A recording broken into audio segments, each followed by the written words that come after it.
언제 들어도 가슴 뭉클한 태극기라는 존재는 한국인으로서의 정체성을 깨닫게 합니다. 단순한 깃발 하나가 때로는 누군가에게 힘이 되기도 합니다. 현존하는 한국인 최고 축구 선수이면서 전 세계적으로도 어마어마한 인기를 자랑하는 손흥민 선수의 소속팀 토트넘은 지난 2018-2019 시즌 역사상 최초로 챔피언스리그 결승전에 오른 적이 있습니다.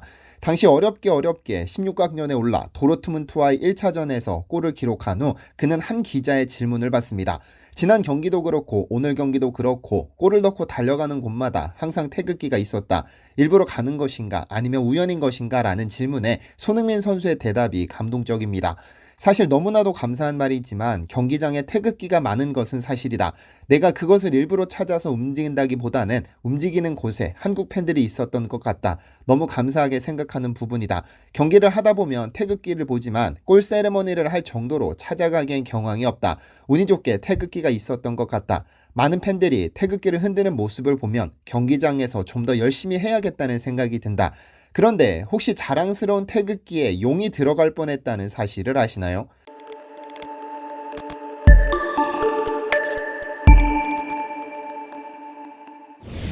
안녕하세요. 디스멘터리입니다.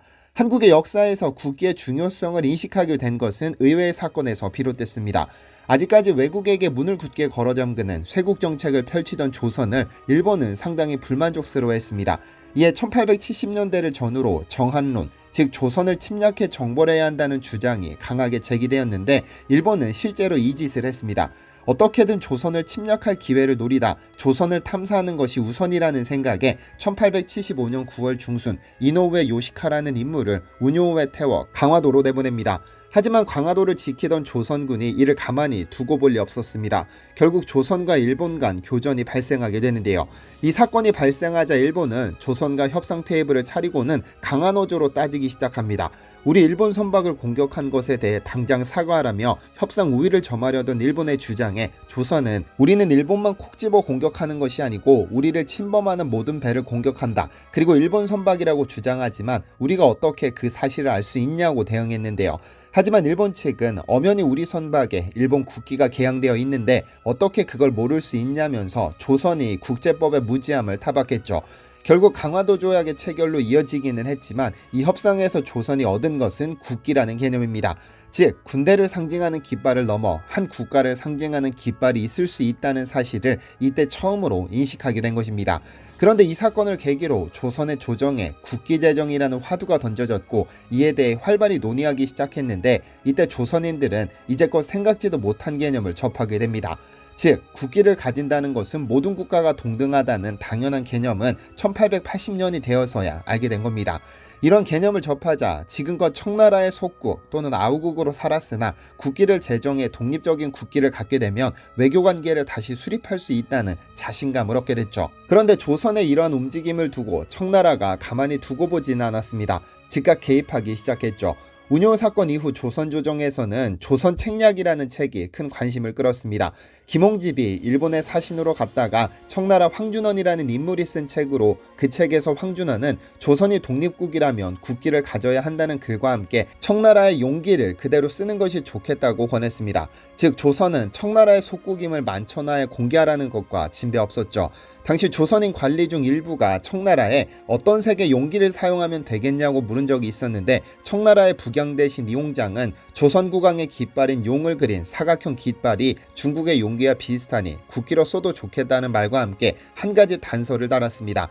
즉 청나라 국기에 그려진 오조룡, 즉 발톱 5개 달린 용은 청나라의 상징이니 조선에서는 발톱을 4개로 하라는 것이었죠. 이외에도 청나라는 조선이 조선만의 국기를 갖지 못하도록 방해 공작을 펼쳤는데 이러한 내용이 1882년 10월 2일 일본의 시사신보에 자세히 나타나 있습니다. 신문은 이때까지 조선에는 국기로 부를 만한 것이 없어 청나라 막원충이 조선의 국기는 중국의 국기를 본받아 삼각형의 청색 바탕에 용을 그려야 하며 본국인 중국은 황색을 사용하나 조선은 동방에 위치하는 나라이므로 동쪽은 청색을 귀히 여긴다는 뜻에 따라 청색 바탕을 이용해야 한다고 지시했다고 쓰고 있습니다. 이러한 사실로 볼 때 청나라가 조선의 독립적인 국기 제정에 깊숙이 관여했다는 사실을 알 수 있는데요. 마건충이라는 인물은 청나라의 관리인데 조선과 미국이 체결한 조미수호 통상조약, 영국과 체결한 조영수호 통상조약 체결 당시 중재를 맡았던 인물로 당시 조약에 조선은 청나라의 속방이라는 조항을 삽입할 것을 주장한 야비한 인물입니다. 이러한 전반적인 요구의 기저에는 조선은 청나라의 속국이라는 인식이 깔려 있었던 겁니다. 하지만 고종이 청나라의 제안이나 요청에 부담을 느끼기는 했겠지만 용기를 채택하지 않고 1883년 1월 27일 내각회의를 통해 현재의 태극기를 조선의 정식 국기로 채택해버렸습니다. 그렇다면 공식적으로 기록된 가장 오래된 태극기는 어떤 것일까요? 위에서 잠시 언급했던 마건충이 중재를 맡았던 조미수호 통상조약 당시에 그 기록이 남아 있습니다.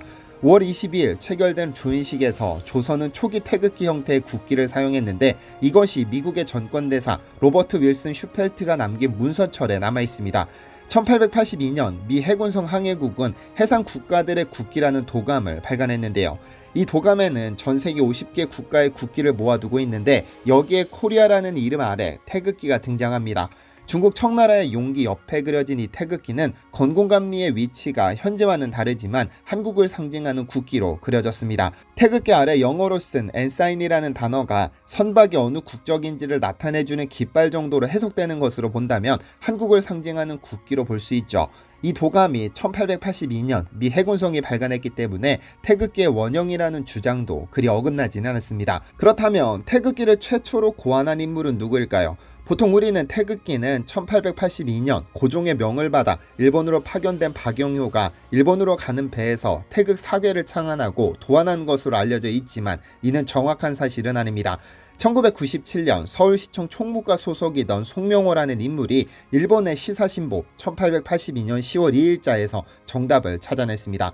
당시 시사신보는 수신사 박영효 일행과의 인터뷰를 보도했는데 원문은 이때까지 조선에는 국기로 부를 만한 것이 없어 지난번에 탁지부를 방문한 중국의 마건충이 조선의 국기는 중국의 국기를 본받아 삼각형의 청색 바탕에 용을 그려야 하며 본국인 중국은 황색을 사용하나 조선은 동방에 위치하는 나라이므로 동쪽은 청색을 귀히 여긴다는 뜻에 따라 청색 바탕을 이용해야 한다고 지시했다. 이에 국왕은 분하게 여겨 절대로 중국 국기를 흉내내지 않겠다고 해 사각형의 옥색 바탕에 태극원을 청색과 적색으로 그리고 국기의 네 기퉁이에 동서남북을 의미하는 역괴를 그린 것을 조선의 국기로 정한다는 명령을 하교하였다고 한다라고 나타나 있습니다. 기사는 지난달 28일 하나부 공사와 함께 도쿄에 도착한 조선인의 이야기에 의하면 이라고 쓰고 있어 일본인 기자가 박영효, 김옥균, 서강범 중 한 명과 인터뷰를 진행했음을 알 수 있습니다. 그러니까 태극기는 고종이 직접 청색과 적색으로 태극원을 그리고 사괴를 도안한 후 박영효에게 이를 그리도록 했다는 사실을 확인할 수 있죠. 다만 조선의 국기로 제정하기는 했지만 통일성이 없어 중구난방으로 사용하다 1948년 대한민국 정부를 수립하면서 국기 도안과 규격을 통일시켜 현재의 형태를 갖게 된 것입니다. 만약 청나라의 요청대로 용을 그려놓은 청색 바탕의 용기를 사용했다면 한국은 아직까지 중국의 속국처럼 보였을 테지만 여러 인물들의 노력 덕분에 현재의 태극기를 갖게 됐습니다. 혹 누군가 여러분에게 태극기의 역사를 물어본다면 도움이 될까 싶어 오늘 영상을 제작해보았습니다. 디시멘터리에서는 여러분의 제보를 기다립니다. 제 채널에서 다뤘으면 좋겠는 뉴스 또는 널리 알려졌으면 하는 영상은 디시멘터리 네이버.com으로 보내주시면 소중히 제작하겠습니다. 시청해주셔서 감사합니다.